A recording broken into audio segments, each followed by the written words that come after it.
We've been working our way through Plato's arguments for the immortality of the soul, and last time I spent a fair bit of time working through objections to not quite the last argument we're going to look at, but the penultimate argument in which Plato tries to argue for the simplicity of the soul. The set of connected ideas, you recall, were these, that Plato wants to suggest that in order to be destroyed, you've got to have parts. To destroy something is to basically sort of take its parts apart. If he could only convince us that the soul was simple, it would follow that it was indestructible and hence immortal. He asks, what's our evidence for something's being indestructible? What kinds of things are simple? Well, these are, he then goes on to claim, invisible things, things that don't change. After all, changing is a matter of the rearrangement of the parts, and so if something can change, it can't be simple, maybe it could be destroyed, but if we could become convinced that the soul was not composite, if it was something that couldn't change, then it would be simple, perhaps then it would be indestructible. And then he goes on to suggest that the invisibility of the soul is evidence for its being changeless, and hence simple, and hence indestructible. So that's the argument we worked through last time, and I spent a fair bit of time suggesting that if you pin down precisely what Plato means by invisible, the argument doesn't actually go through. Before leaving that argument, there's a couple of extra remarks I want to make about it. First, we probably shouldn't have been so quick to want to buy into the suggestion that the soul is changeless. After all, if you think about it, it seems that at least on the face of it, the soul does indeed change. On one day you believe, for example, that it's hot. On another day you believe that it's cold. On one day you believe that, so-and-so is a nice person. On the next day you believe that so-and-so is a mean person. You desire to learn the piano. The next day you give up on that desire. Your beliefs, your goals, your intentions, your desires, these things are all constantly changing. And so at least on the face of it, it looks as though we might well want to say the soul, if we do believe there are souls, the soul is changing as well in terms of what thoughts and beliefs it's housing. So we should have been skeptical in the first place of any argument that said, based on the invisibility of the soul, we can conclude that it's changeless. Doesn't seem to be, in fact, changeless. Furthermore, we should be, or at least we might well be skeptical of the claim that the soul is simple.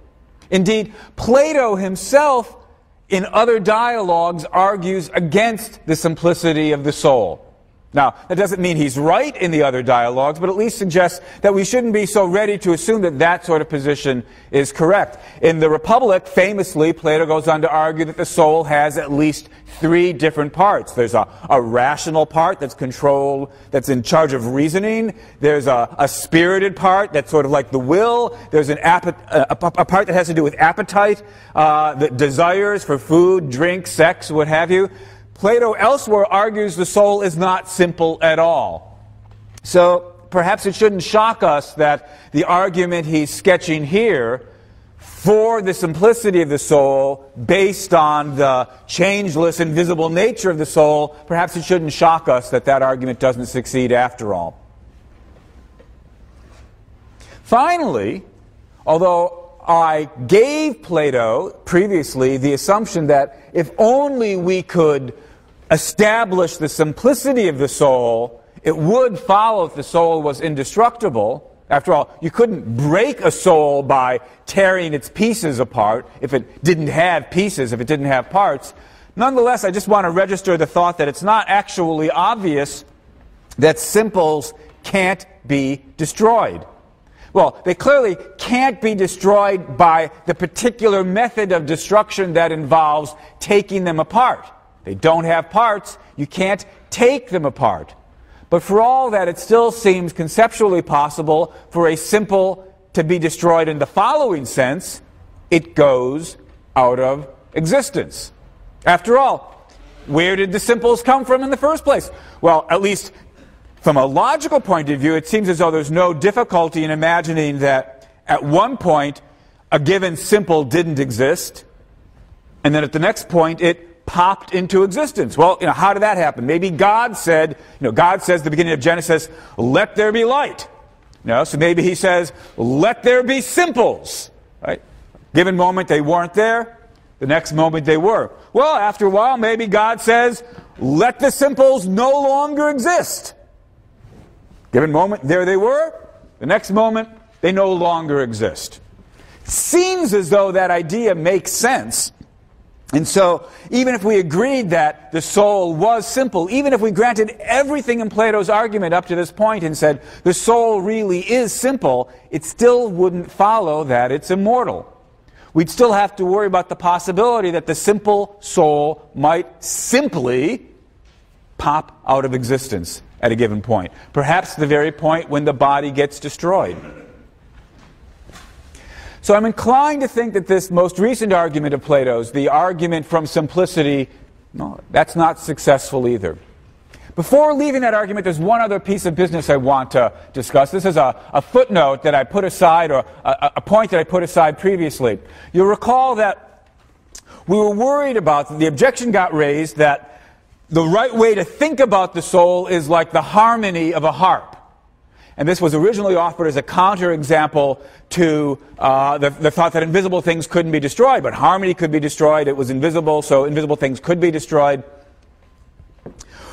But I mentioned that, look, whether or not this is a problem for the argument, it's an interesting suggestion in its own right, because the suggestion that the mind is to the body, the soul is to the body, like harmony is to an instrument with strings, seems to me to be an early attempt to describe something like the physicalist conception of the mind.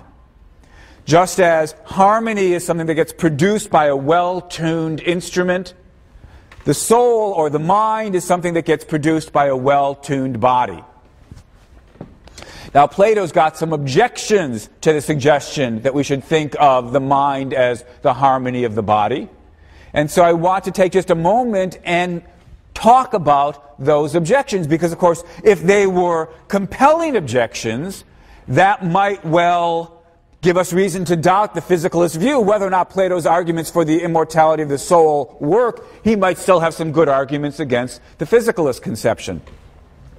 But in thinking about these objections, it's important to bear in mind that it's only meant, the harmony analogy is only meant as just that, as an analogy. Right?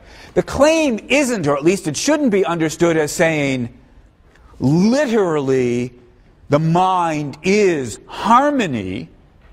It's rather, the mind is like harmony. It's the sort of thing to the body like harmony is to a harp. Something that can be produced by a well-functioning, well-tuned physical object. A well-tuned instrument can produce melody and harmony. A well-tuned, properly functioning body can produce mental activity. That's the suggestion. And so even if it turns out that there are some ways in which the mind isn't exactly like harmony, doesn't show us that the physicalist view is wrong. Well, still, let's quickly look at what Plato's arguments were. First, this is, I think, an interesting argument. Plato says, harmony clearly cannot exist before the existence of the harp itself. Right? The melodiousness of the harp can't exist prior to the physical construction of the harp. And if mind were the sort of thing that was produced by the proper functioning of the physical body, then pretty obviously the mind could not exist prior to the creation of the physical body. However, Plato has already argued earlier in the dialogue that the soul does exist prior to the existence of the body. That's the argument from recollection. Soul exists prior to the body. It can't be like harmony. Physicalism's clearly got to be false. But I said that I didn't find the argument. I tried to explain why I didn't find the argument from recollection persuasive. I certainly do want to agree that if we became convinced that the soul did exist prior to the existence of the body, we would certainly want to agree that the soul is not like harmony. But I don't think the argument from recollection succeeds. Plato's second objection is to point out that harmony can vary. We talk about the melodiousness of the harp Well, it can be harmonious in a variety of different ways, and indeed to different degrees. An instrument can be more or less harmonious. What it's playing can be in greater or lesser harmony. But it doesn't seem as though souls come in degrees.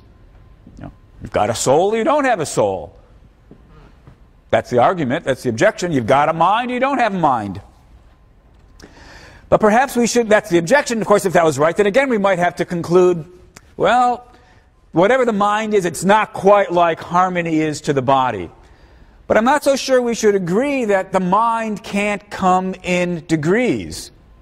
It can at least, the mental aspects can come in degrees. We can have varying degrees of intelligence, varying degrees of creativity, varying degrees of reasonableness, varying degrees of ability to communicate.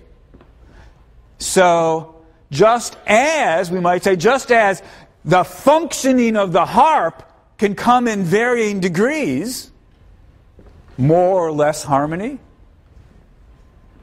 the functioning of the body, in terms of its mind, can come in varying degrees. So that second objection doesn't seem to me very compelling. Third objection. Socrates points out that the soul can be good or could be evil, wicked. When the soul is good, when you've got somebody who's sort of got their stuff together, we might speak of them as having a harmonious soul. If the soul were to the body like harmony is to the instrument, and the soul can be harmonious, it would seem as though we'd have to be able to talk about harmony being harmonious. So just as we can talk about the harmony of the soul, we'd have to be able to, if the soul is like the harmony of the body, we'd have to be able to talk about the harmony of the harmony, but we don't talk about harmony of the harmony. Not quite sure what to make of this objection. This might be a point where it would be well to remind ourselves of the fact that the suggestion was never that the soul just literally is harmony. It's just similar to harmony, says the physicalist, in the way that harmony gets produced by the body, by the instrument. In that same way, mind or mental activity gets produced by the body. We don't have to say that everything that's true of the mind is true of harmony, everything that's true of harmony is true of the body or the mind. Still, I think there's a bit more we can say in response to this objection. That's this. Just as it's true that we can talk about minds or souls being good or wicked, we can talk about different kinds of harmony. There's certain harmonies are sweeter than others. Some of them are more jarring and atonal or discordant. Although we might not normally talk about how harmonious the harmony is, it seems as though harmonies can come in different sorts and different kinds. And then it turns out we really would have an analogy to the mind, which can come in different sorts and different kinds. So I think this third objection isn't really compelling either. Finally, Plato raises one more objection. He says, look, the soul is capable of directing the body, bossing it around, and indeed capable of opposing the body. You know, your body might want that piece of chocolate cake, but your soul says, no, you're on a diet, don't eat it. Right? Your soul can oppose the body. But if the soul was just harmony of the body, how could it do that? After all, the harmoniousness of the harp can't affect what the harp does. All the causal interactions one way, as we might put it. In the case of the harp and the musicality and the melodiousness and the harmony, the physical state of the harp causes the melodiousness to be the way it is, but the harmoniousness of the harp doesn't ever change or alter or direct the way the physical object, the harp, is. In contrast, not only can the body affect the soul can affect the body. So that suggests it can't really be like harmony and the harp after all. I think that's a pretty interesting objection, since we do think, at least in the kind of position that we've been taking for this class, that the soul can affect the body. We might ask, how could it be that the physicalist view is right? If talk about the mind is just a way of talking about what the body can do, how can the abilities of the body affect the body itself? I think the answer to this objection is probably going to be something like, what's really going on when we talk about the soul affecting the body is that when we say certain functions of the body are affecting the body, the certain mental functions are affecting the body, how does this happen causally? Well, something like the physical parts of the body that underwrite, that lie beneath the proper functioning, the proper mental functioning of the body, those are able to alter the other parts of the body. So look, right now I'm telling my body, wiggle my fingers.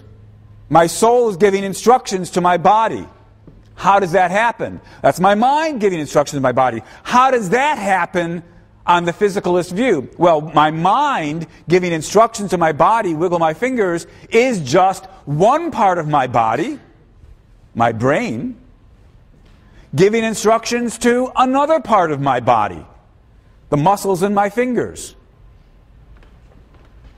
So, although we talk about the mind altering the body, strictly what's going on there, says the physicalist, is just one part of the body affecting another part of the body. Can we have something like that with a harp? Well, maybe not, right? Maybe the harp's too simple a machine to have one part of it affect another part of it in that way. Even if that was true, that wouldn't give us reason to reject the physicalist conception. It would just give us reason to think the harp's not very much like the mind and the body. It's just the beginnings of a picture, of a physicalist picture. Still, even if we think about the harp and musicality, I think we can see something analogous. Suppose I pluck a string on my harp, producing a certain note. As we know, the vibrations of one string can set into play the other strings vibrating as well. And so suddenly, what's happening in one part of the harp affects what's going on in other parts of the harp. The musicality of my playing a certain chord on the harp may create certain kinds of overtones in the harp, setting the harp vibrating in various other ways. Well, that would be analogous, perhaps not a precise analogy, but at least a rough analogy to what goes on when my mind affects my body. To it, one part of my body affects other parts of my body. So, on the one hand, I want to give Plato a fair bit of credit for taking the physicalist view seriously enough to try to criticize it. And since when he was writing, there weren't the kind of complicated thinking machines that we've got nowadays. It's no criticism of Plato that he used simple machines like musical instruments to try to think about what a physicalist picture would look like.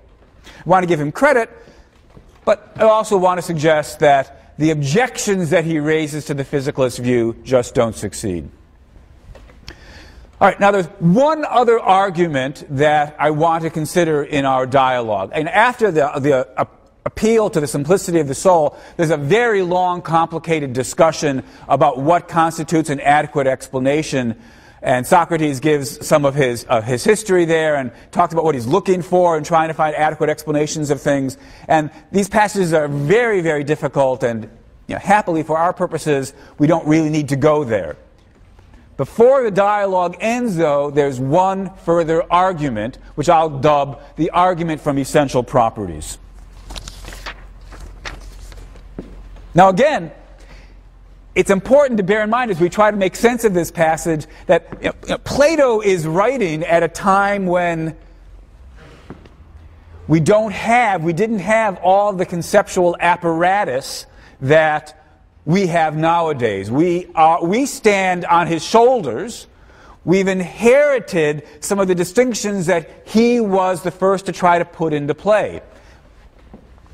And so, although again, I'm about to sketch or reconstruct an argument and claim that the argument doesn't actually work, this isn't really meant by way of being dismissive of Plato. I want to give him a tremendous amount of credit. He's trying to see his way through a morass of issues that are still confusing to us today, though I think we can see somewhat further than he was able to see. At any rate, the distinction we need to understand the final argument is the distinction between an essential property and a contingent property.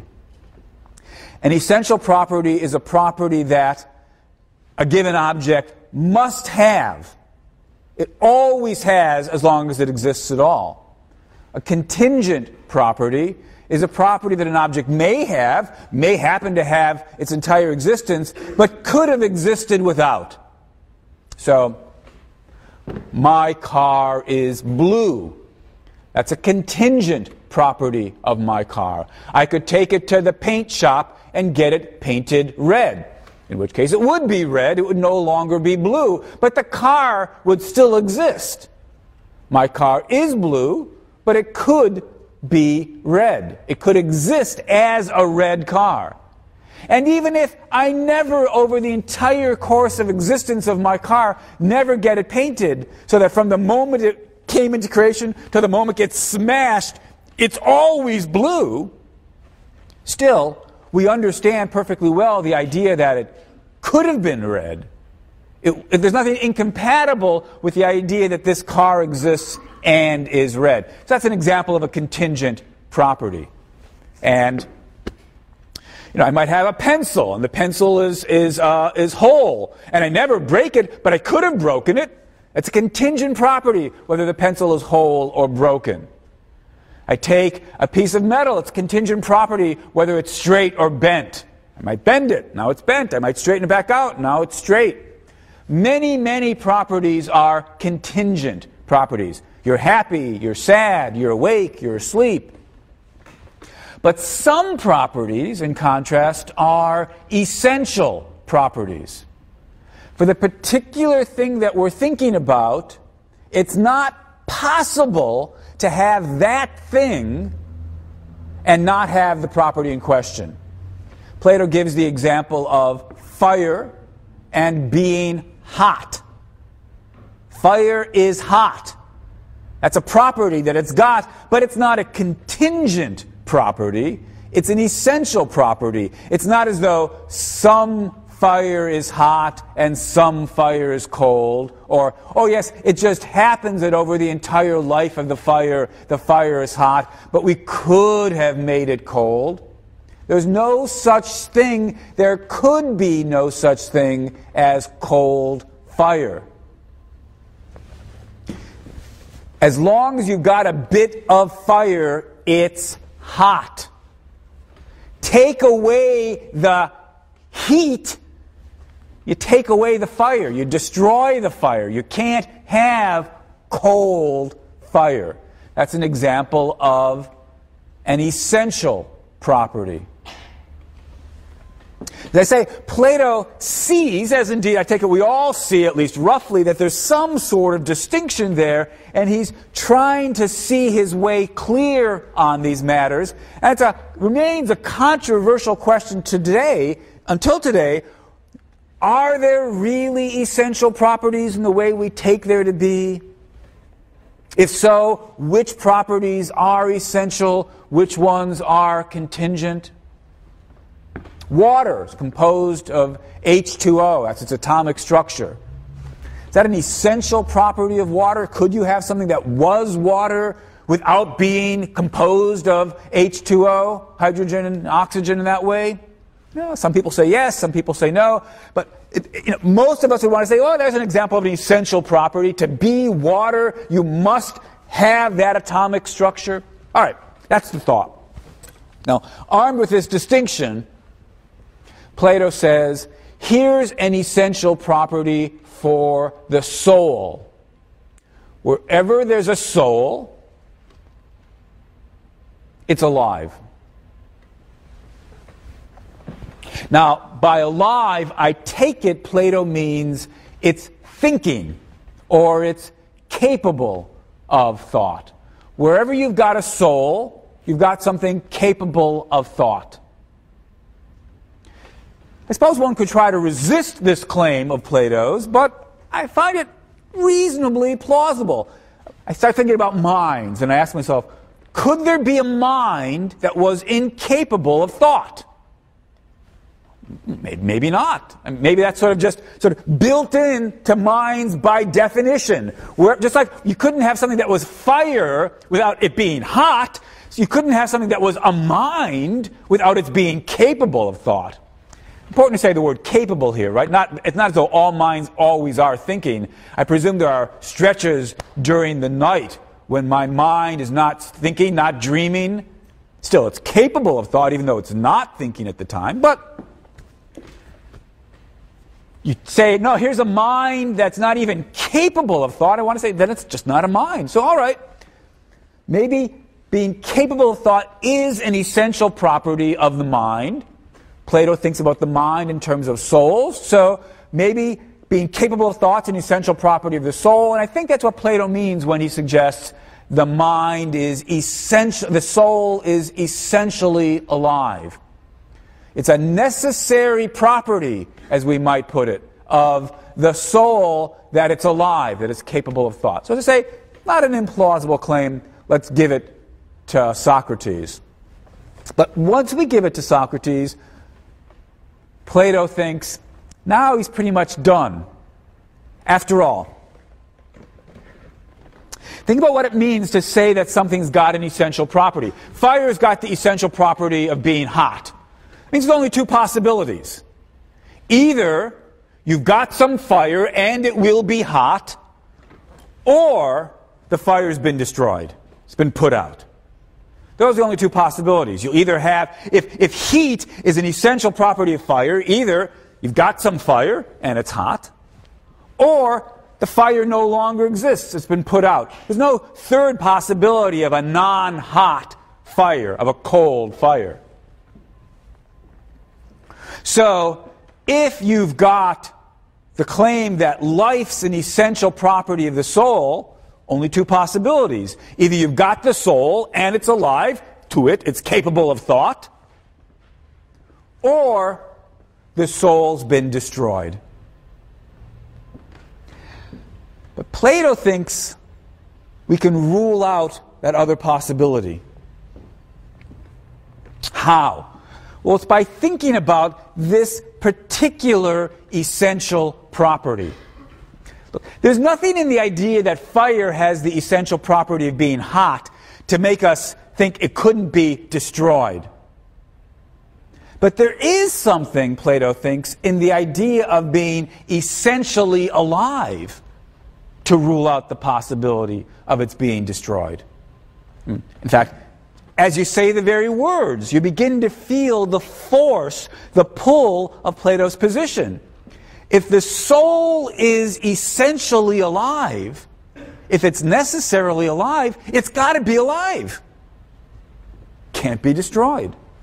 That's, I think, at least the kind of argument that Plato means to put forward. He does it in terms of the phrase deathless.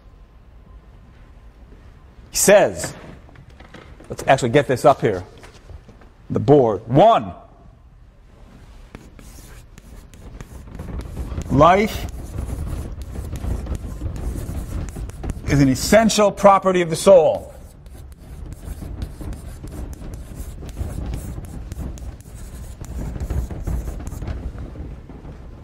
But if you think about what that means, it follows that the soul is deathless.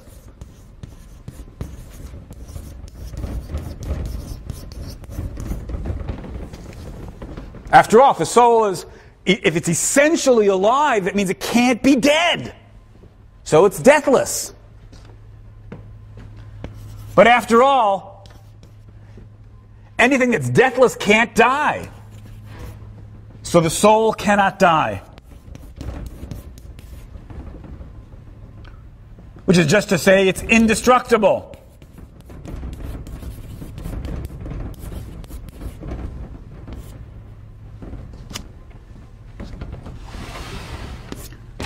So, soul can't be destroyed.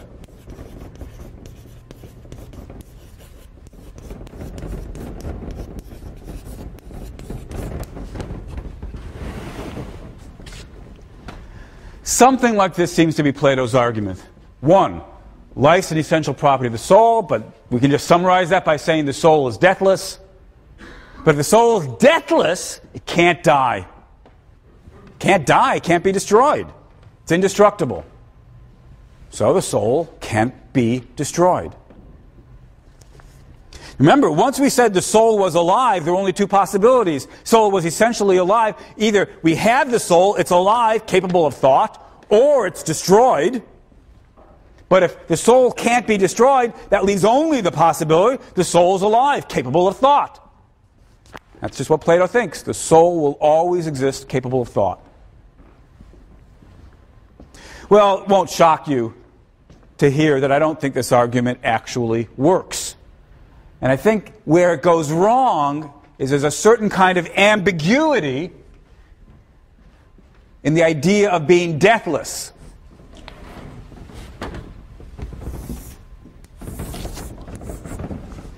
What does it mean to say that something is deathless?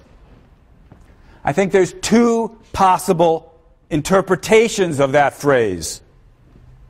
If something is deathless, then it can't be that. Well, what? One possibility is it can't be that the soul exists and is dead.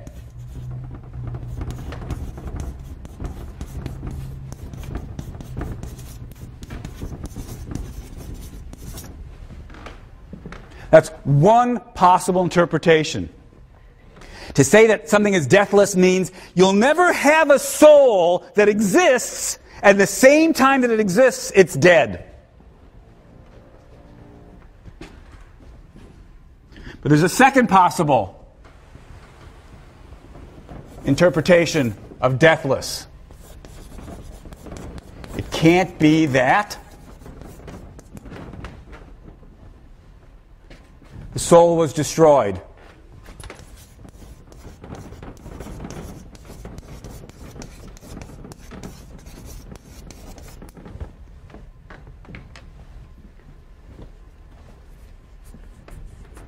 Very easy to confuse these two interpretations of deathless, A and B. And basically, this is what I think is going on with Plato. He's running back and forth between these two interpretations. If life is an essential property of the soul, then that means we will never have, as it were, a soul in our hand that exists and is dead. Just in the same way that you'll never have a piece of fire in your hand, as it were, that exists and is cold. Can't happen. Wherever you've got a soul, it is alive. So it's deathless in sense sense A. Since wherever you've got a soul, it must be alive, it couldn't be the case that the soul exists and is dead. So it's deathless in sense A. But for all that, it could still be, logically speaking, that the soul could be destroyed, just like the fire can be put out. We could imagine something that couldn't be destroyed. Then, of course, it would be deathless in sense B, a much stronger sense of deathless. What Plato needs, what Plato wants, is to convince us that the soul is deathless in sense B. That it's true of the soul that it can't be that it was destroyed. But all he's entitled to is sense A. You'll never have a soul that exists and is dead, because being alive is an essential property of the soul. But the mere fact that where there's a soul, it's alive, doesn't mean the soul couldn't be destroyed. Just like from the fact that where there's fire, it's hot, doesn't mean the fire can't be destroyed.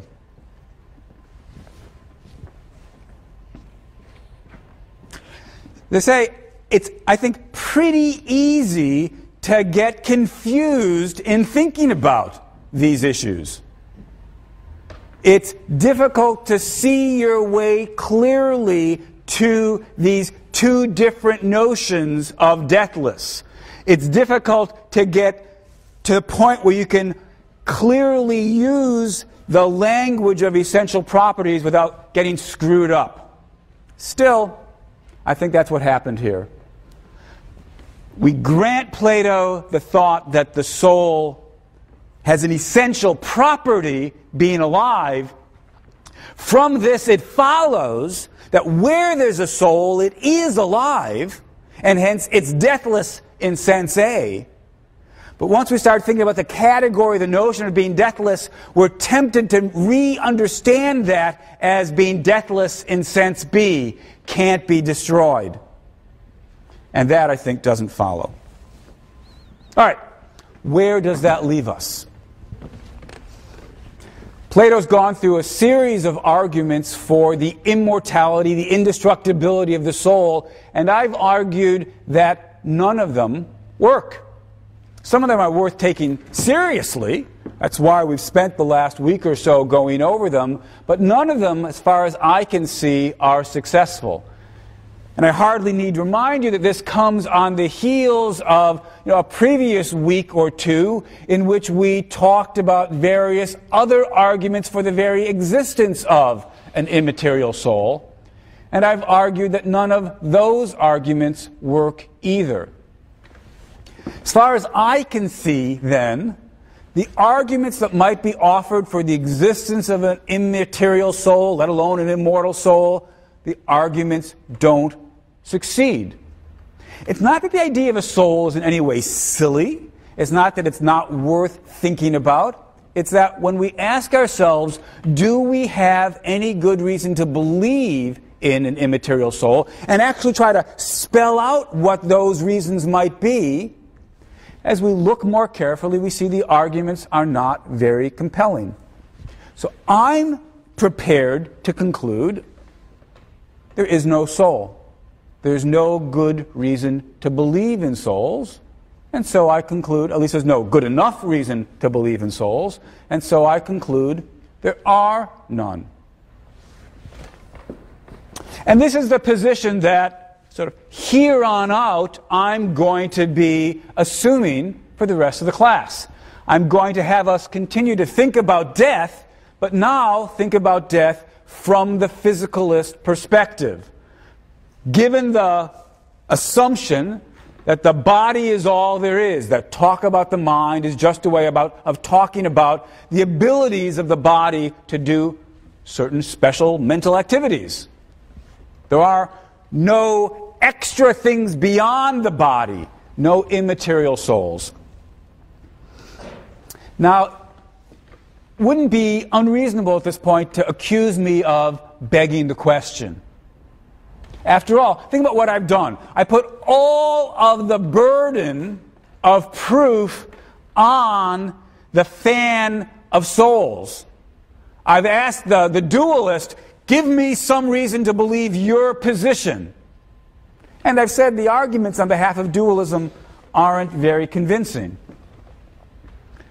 Don't I now need, in fairness, to do the same thing for the physicalist? Don't I need to turn to the physicalist and say, give me some reason to believe that physicalism is true. Give me some reason to believe souls don't exist. After all, I turned to the dualist and said, give me some reason to believe in souls. Those arguments didn't work. Don't I now need to turn to the physicalist and say, give me some reason not to believe in souls? Prove that souls don't exist? Isn't that fair? So let's pause and ask ourselves, how do you go about proving that something doesn't exist? Or, to put it in a slightly better way, when do you need to prove that something doesn't exist? When we have examples of things whose existence we don't believe in, how do we decide when we're justified in disbelieving them? Take something like dragons.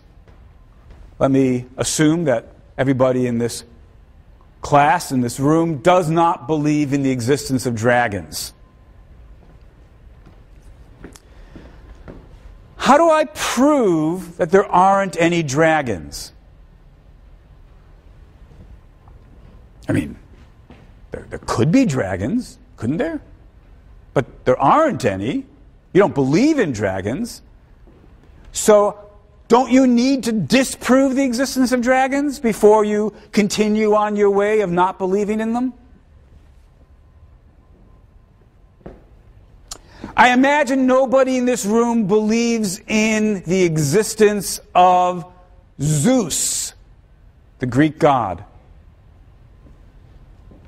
How do you disprove the existence of Zeus? Don't we have an obligation to prove that Zeus doesn't exist? But how could you do that? Well, unsurprisingly, I don't actually think you do have an obligation to disprove those things. It doesn't mean you don't have any obligations. Just have to be very careful about what the intellectual obligations come to. So back to dragons. What do we need to do for dragons? Well, the most important thing you need to do to justify your skepticism about dragons is to refute all of the arguments that might be offered on behalf of dragons. My son's got a book about dragons with some very nice photographs. So, one of the things I need to do in order to justify my skepticism about dragons is explain away the photographs. Or the drawings or what have you. I need to explain why it is that we have pictures even though there really aren't any dragons. Well, some of these are just drawings, and people were drawing things out of their imagination. The things that look like photographs, nowadays with computer-generated graphics, you can make things that look like photographs, and given Photoshop, you can make things that look like, pictures of just about anything that doesn't even exist. How do I prove there aren't any unicorns? Well, I look at the various reported sightings of unicorns and I try to explain them away. Well, the first time Europeans saw the rhinoceros, sort of reminded them of a horse with, a big horn, and maybe that's where the reports of the rhinoceros came. Oh, the various reports of the unicorn came from the various unicorn horns that have been offered, in various collections upon examination by biologists turn out to be narwhal horns, certain horns from whales and so forth and so on. You look at each bit of evidence that gets offered on behalf of the unicorn and you debunk it. You explain why it's not compelling.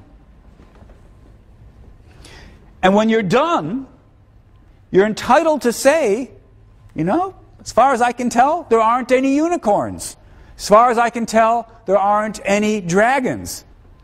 It's not as though you've got some obligation to look in every single cave anywhere on the surface of the earth and say, no, no dragons in there, no dragons in there, no dragons in there, no dragons in there. You're pretty much justified in being skeptical about the existence of dragons once you've undermined the arguments for dragons. Now, there might be something more that you could do. In at least some cases, you can go on to argue the very idea of the kind of thing we're talking about is impossible. It's not just, take dragons again. It's not just that there's no good reason to believe in dragons. The very idea of a dragon may be scientifically incoherent, at least given the science as we understand it. I mean, dragons are supposed to breathe fire, so that must mean they've got fire in their belly, but how does the fire continue to exist in their belly? Absent lack of oxygen, why isn't the fire in their belly busy, burning and destroying the membranes of their stomach or whatever? Right? You could, I suppose, try to prove that dragons were scientifically impossible. And if you could, then you'd have an extra reason to not believe in them. But it's not as though you have to prove that something's impossible to be justified in not believing in it. I don't think unicorns are impossible. I just don't think there are any. Surely there could be horses with a single long horn growing out of their forehead. There just aren't any. So, armed with these ideas, come back to the discussion of souls. Do I, as a physicalist who does not believe in the existence of souls, immaterial entities above and beyond the body, do I need to disprove the existence of souls? Well, there's no soul here, no souls there. No. What I need to do is to take a look at each argument that gets offered for the existence of a soul and rebut it. Explain why those arguments are not compelling. I don't need to prove that souls are impossible. I just need to undermine the case for souls. If there's no good reason to believe in souls, that actually constitutes a reason to believe there are no souls. Now, if you want to, you could go on and try to prove that souls are impossible, in the same way that maybe dragons are impossible. But I'm not sure that I myself find such impossibility claims especially persuasive. I don't believe in the existence of souls, but that doesn't mean that I find the idea of an immaterial entity like the soul impossible. Now, some people might say, well, it violates science as we know it. It violates physics to have there be something immaterial. But science is constantly coming around to believe in entities or properties that it didn't believe in previously. Maybe it just hasn't gotten around to believing in souls yet. Or if current science rules out the possibility of souls, maybe we should say, so much the worse for current science. So I'm not somebody who wants to say we can disprove the existence of souls. I don't think we can disprove them. I don't think the idea of a soul is in any way incoherent. There are philosophers who've thought that. I'm not one of them. But I don't think I need to disprove the existence of a soul to be justified in not believing in it. Unicorns aren't impossible, but for all that, I'm justified in thinking there aren't any. Why? Because all the evidence for unicorns just doesn't add up to very convincing case. Souls are not impossible, but for all that, I think I'm justified in believing there aren't any. Why? Because when you look at the arguments that have been offered to try to convince us of the existence of souls, those arguments just aren't very compelling. Or so it seems to me. So from this point on out, I'll be assuming the physicalist view is correct, and will be thinking about the issues of death as they be understood from the physicalist point of view.